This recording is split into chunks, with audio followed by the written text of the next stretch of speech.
లలితాకు మీ ఉన్నతి ప్రేక్షకులకు శుభోదయం.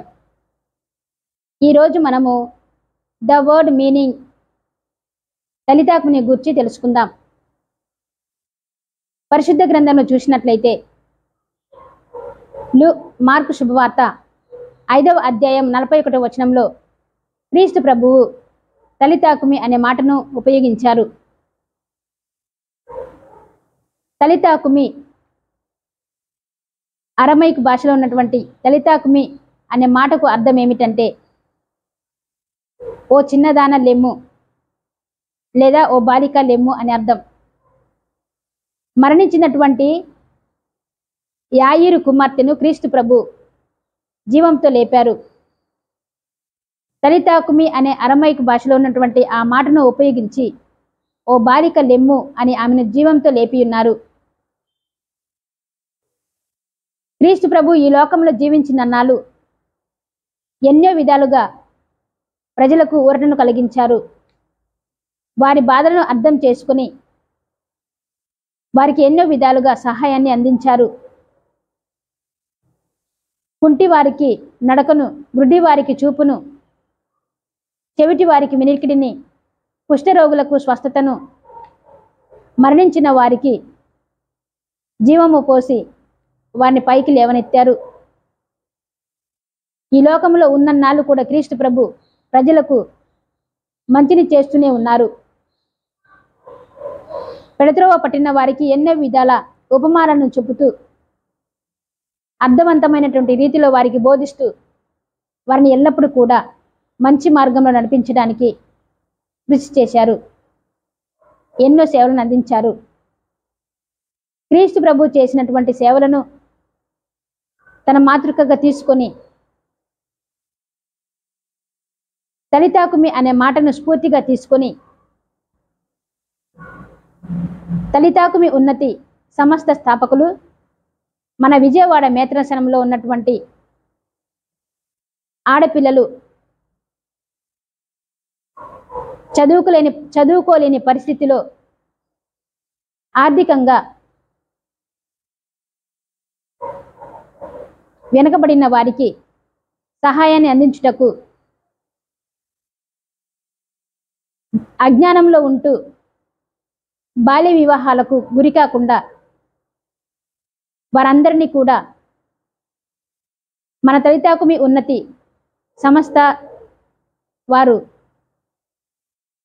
వారికి ఆర్థికంగాను మరియు ఆధ్యాత్మికంగాను ఎన్నో విషయాలను బోధిస్తూ వారిలో ధైర్య సాహసాలను నిలుపుతూ ఇంటర్మీడియట్ నుంచి పై చదువులకు సహాయాన్ని అందిస్తూ ఉన్నారు.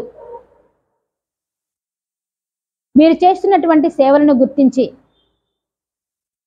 మీరు చేస్తున్నటువంటి సేవలకు సంతోషిస్తూ ఎంతోమంది ఇతర ఆర్గనైజేషన్ వారు వాళ్ళకు తోచిన విధంగా వారు కూడా సహాయాన్ని అందిస్తూ ఉన్నారు.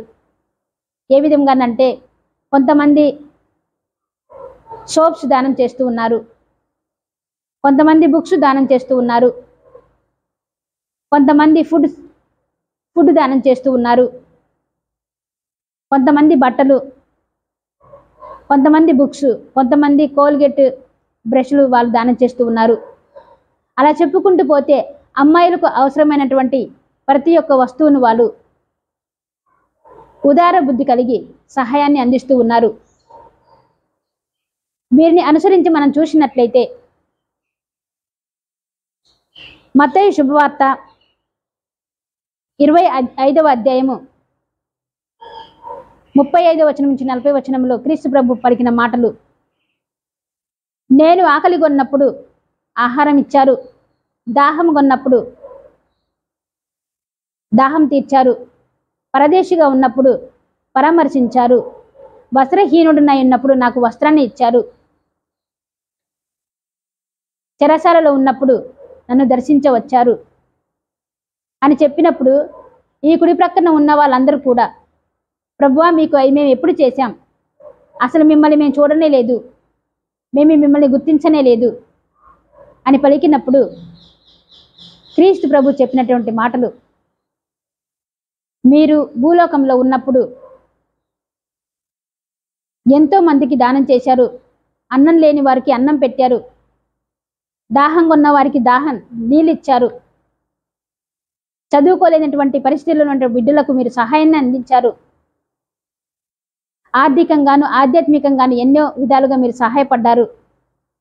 చెరసాలలో ఉన్న వారికి మీరు దర్శించారు. హాస్పిటల్ పాలైన వారికి మీరు సహాయాన్ని అందించారు. పేదలకు దానం చేశారు. ఇరుగు పొరుగు వారిని ప్రేమించారు. ఇవన్నీ మీరు చేసింది ఇతరులకైనా కానీ నా రూపంలో నేను సృష్టించిన బిడ్డలకు చేశారు కాబట్టి అవి మొత్తం మీరు నాకే చేశారు అని క్రీస్తు ప్రభు ఉప్పొంగిపోయే హృదయంతో ఎంతో సంతోషంతో వారికి ఈ మాటలను బోధపడేలా చేశారు. మనకు ఇలా చూసినట్లయితే మనకి ఇంకొక పాట కూడా ఉంది. ఏంటి? Whatsoever you do to the least of my people, that you do unto me. When I was hungry, you gave me to eat. When I was thirsty, you gave me to drink. Now enter into the home of my Father. మీరు ఏది చేసినా కానీ నా కోసమే చేశారు కాబట్టి, నాకే చేశారు కాబట్టి పరలోక రాజ్యము మీదే, పరలోక రాజ్యము మీలాంటి వారి కోసమే ఎదురు చూస్తూ ఉందని క్రీస్తు ప్రభు ఎంతో సంతోషంతో చెప్పారు.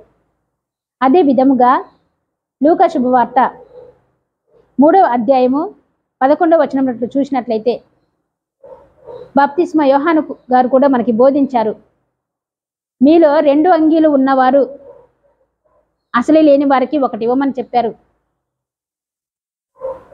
ఎందుకంటే దాతృత్వం అనేది అన్ని విధాల ధర్మాలకు తల్లి, అన్ని ధర్మాలకు తల్లి. దాతృత్వం స్వభావం కలిగిన వారిని దేవుడు ఎంతో ప్రేమిస్తాడు. వారి పట్ల ఎంతో సంతోషిస్తారు. వారి పట్ల ఎంతో ఊరటను కలిగి ఉంటారు. ఎందుకంటే మనము ఎవరినైనా దగ్గరికి చేర్చుకోవాలి అంటే దాతృత్వ స్వభావాన్ని కలిగినప్పుడే అది మాట రూపంలో కానీ వస్తు రూపంలో కానీ. ప్రియ సహోదరి సహోదరులారా, ఎడమ పక్క ఉన్నవారు క్రీస్తు ప్రభుని అడిగారు, మేమేం చేయలేదు, మేము అన్ని చేసాం కదా, మరి ఎందుకు ఇలాగా మమ్మల్ని కూడా ఎందుకు ఇలాగా మీరు వాళ్ళని పొగినట్టుగా పొగడట్లేదు అన్నప్పుడు మనకి ఇంకొక వచనం కూడా ఉంది. లూకా శుభవార్త 12వ అధ్యాయము 53వ వచనంలో చూసినట్లయితే క్రీస్తు ప్రభు మాట్లాడిన మాటలు ఏమిటంటే, తల్లిదండ్రులు పిల్లలకు వ్యతిరేకంగా ఉంటారు, పిల్లలు తల్లిదండ్రులకు వ్యతిరేకంగా ఉంటారు, ఒకరికి ఒకరు పడదు. ఎందుకని? వారు ఈ లోకంలో జీవించినన్నాళ్ళు కూడా ఈ సర్కిల్లో మాత్రమే ఉండిపోయారు. నేను, నా పిల్లలు, నా భార్య, నా బంధువులు, కానీ ఇరుగు పొరుగు వారిని వారు పూర్తిగా వదిలివేశారు. అవసరంలో ఉన్న వారిని ఆదుకోలేకపోయారు, కష్టాల్లో ఉన్న వారిని ఆదుకోలేకపోయారు. అలాంటి వారి కోసం క్రీస్తు ప్రభు చెప్పినటువంటి మాటలు ఇవి. అదే అదే ఆ రోజు యేసయ్య ఉగ్రత రోజు, 7 ఏళ్ల శ్రమల రోజు, పాపులంతా ఏడ్చే రోజు. అదే అదే ఆ రోజు, తల్లి జాడ పిల్లకు లేదు, పిల్ల జాడ తల్లికి లేదు. చెట్టుకొక్కరై పుట్టకొక్కరై అనాథలుగా రచే రోజు, ఆ రోజు శ్రమ నుండి తప్పించే నాదుడు లేడు. అదే అదే ఆ రోజు, వ్యభిచారులు ఏడ్చే రోజు, మోసగాండ్రు మసలే రోజు. అబద్ధికులు వారచే రోజు, మోసగాండ్రు ఏడ్చే రోజు, ఆ రోజు శ్రమ నుండి తప్పించే నాదుడు లేడు. అదే అదే ఆ రోజు.